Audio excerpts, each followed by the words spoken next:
E aí os problemas em relativos a tal da seletividade começam justamente nessa fase de 1 para 2 por conta disso. É toda uma mudança cognitiva, sensorial, de percepção, de interesse que vai surgindo nessa fase. E tem algum momento ou algum sinal que seja de fato um alerta para os pais ou para os cuidadores de que pode ser que alguma coisa não esteja caminhando muito legal, né, nessa fase? Eu tenho bastante certeza que o principal sinal de alerta tem estresse na hora da refeição. De qualquer nível, assim, ou de uma das partes, de ambas as partes. Uhum. Se o bebê chora antes, durante ou depois de comer, se a família está muito preocupada, se existe aquela sensação da mãe de frustração porque ela tá fazendo muita coisa e o bebê tá jogando tudo no chão, se o pai e a mãe começam a discordar muito da forma como essa alimentação tem que ser conduzida, estresse. Qualquer nível de estresse é sinal de alerta. No primeiro sinal de estresse, procura ajuda. Porque a alimentação tem que ser leve. E tem uma coisa que eu acho que é importante falar até antes disso. A gente come... Comer é um ato de sobrevivência. A gente precisa se alimentar para sobreviver. Sim. Mas se a gente for elencar funções de sobrevivência, né? Funções não, sei lá, atos de sobrevivência, comer não é o principal deles. Ele está abaixo de muitas outras coisas. Respirar, por exemplo, é muito mais importante do que comer. Não se envenenar é muito mais importante do que comer. Então, acaba que a alimentação ela pode ser facilmente prejudicada se a criança começar a ter uma ideia de que aquilo, de alguma maneira, pode ser prejudicial para ela e não é bom, não benéfico, né? Se ela deixar de enxergar aquela alimentação como algo prazeroso, enfim. E é muito fácil entrar nesse campo, né? Só o fato da criança começar a ter... ser pressionada para comer e ver no rosto da mãe uma angústia, se ela vê uma briga decepção entre os pais, sabe? Ela já começa a associar a comida ou aquele momento de comer aquilo que ela está enxergando. O rosto de angústia, o rosto de preocupação, a briga entre os dois, a briga com o bebê, a tentativa de colocar algo que ele não quer na boca dele. E aí é muito fácil ele começar a evitar. Um ato que deveria ser de sobrevivência, mas que passa a piorar uma situação. Porque isso se torna um ciclo, né? Às vezes o bebê não tá recusando algum alimento, mas é uma recusa pontual. Isso é muito comum, que as recusas sejam pontuais. Eles mudam o alimento preferido e as escolhas o tempo inteiro. Em todas as fases da vida. Né? Porque vivo isso de... Em todas as fases da vida. Uma hora ama um alimento, daqui a pouco macarrão com carne moída, come do nada, não quer mais macarrão. Fala, como assim não quer mais macarrão com carne moída? Como? Isso. Não gosto mais. Não gosto. Comeu ontem, como é que hoje não gosta? Fernanda, se você parar pra pensar, a gente também ao longo da vida gostou e parou de gostar de diversas coisas. A gente tem fases, né? Sim. Temos fases. E às vezes não é que nem que a gente não goste mais daquele alimento, mas...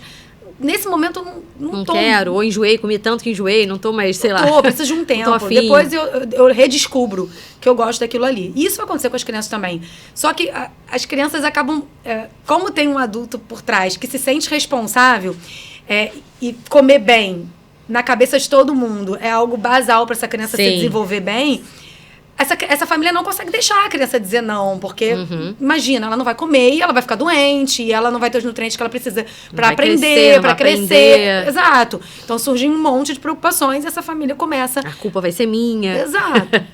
E aí, se gera um ciclo de pressão. Então, o ciclo é o seguinte, a criança apresenta um ponto de desafio, que às vezes não é um desafio de verdade, é só interpretado como um desafio, podia ser só uma recusa pontual. Mas isso gera medo, ansiedade, frustração, preocupação. Vamos elencar um monte de sentimentos que surgem daí. E aí a família começa a aplicar o que a gente chama de práticas contraproducentes de alimentação, que envolvem pressão de qualquer tipo, né? Então, é chantagem, é insistência, é a troca do alimento, é mudar a consistência para facilitar, é colocar uma tela, trazer um brinquedo para a mesa. Temos diversas práticas contraproducentes. Essas práticas vão gerar no bebê uma sensação de pressão. Ele começa a sentir que comer é uma obrigação. Só que ele não pode ser obrigado a comer, porque aquilo pode ser um risco para ele. E aí ele começa a achar que comer é um risco. Aí ele trava mais. Esse é o comportamento natural de ser pressionado. Aí o que acontece com a família? Mais preocupação, mais angústia, ansiedade, pressiona mais. E aí isso vira um ciclo. É um redemoinho que não tem fim. E cada vez o bebê aceita menos a comida. E a família que não enxergou que essa piora está vindo da própria pressão, das próprias atitudes, começa a tentar mais e mais e mais e mais, sabe? Não tem fim. O fim é quando a família se dá conta, recebe a informação, a segurança de alguém de, olha, você não faz esse bebê comer. Não é essa a sua responsabilidade. Você é responsável por trazer um ambiente favorável. Então, o que a gente pode fazer para esse ambiente que está estressante se tornar mais leve? E aí que as coisas vão começando a melhorar. Só que daí que se instalou uma recusa, até que melhore, leva um tempo, né? Então, essa família vai precisar de muito suporte para conseguir reverter essa situação. No meu caso, que tive uma dificuldade grande, você sabe, com a introdução alimentar do Rafael, e ele ainda mamava, né? Ainda era amamentado no peito. Eu ouvia muito, tipo assim, não, você tem que negar o peito, porque aí ele vai sentir fome, ele vai comer. Não, mas aí na hora que você estiver trabalhando, ele estiver na escola, aí ele vai ter que comer, porque ele não vai ter opção.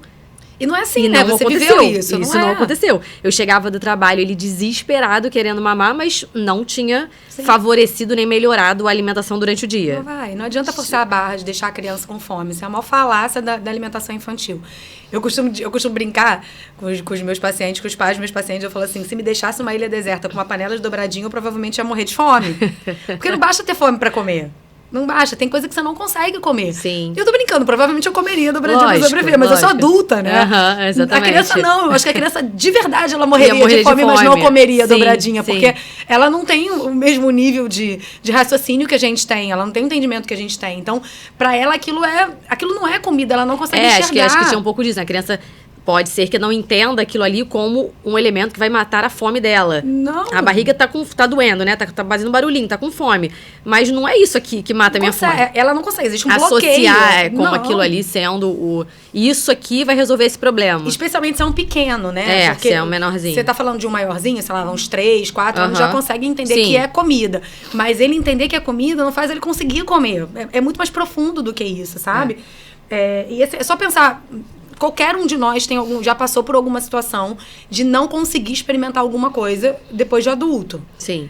Tem coisa que você olha e fala assim, eu não vou provar. Se nem o cheiro me desce. Não dá, não é a dobradinha pra mim, é a língua de boi, eu não consigo. Eu brinco, nada que me lembra. Só o mamão, gente, só o cheiro do mamão. Só o cheiro, exato. Meu Deus, me dá um embrulho no estômago. E se você pode não querer provar alguma coisa, por que a criança não pode, sabe? Não é esse caminho. E aí vem aquele papo, né? Tipo, você nem provou, como é que você sabe que não gosta? Não sei, porque eu olhei. Porque eu senti o cheiro. Olhei, eu vi, não gostei.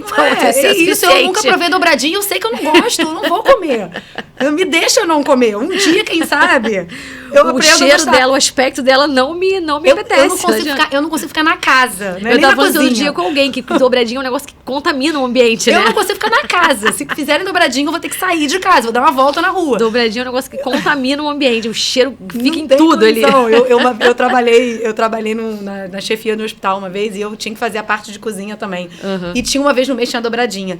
Eu deixava os funcionários, e todo mundo já sabia na cozinha. Eu falo, gente, hoje é o dia que eu vou dar as instruções pra vocês, eu vou sair, qualquer coisa, liga pro celular, que eu volto. Eu não vou ficar aqui dentro. Eu não conseguia mesmo, eu não ficava lá dentro. Eu ficava acompanhando eles de longe, porque me fazia mal ficar ali. Então é isso, por que a gente acha que a criança tem que provar pra dizer que não gostou, sabe? Não é por aí o caminho. E a gente só vai pressionando. E aí a criança, aí eu tô até falando de um pouco mais velho, já saí da introdução alimentar, mas é porque esse entendimento tem que surgir na introdução alimentar para acompanhar os mais velhos. Mas assim, se a criança começa a sentir que ela não tem opção, que se botar aquela comida na frente dela, ela vai ter que comer, ela começa a dizer não para um monte de coisas, porque ela tem que se proteger.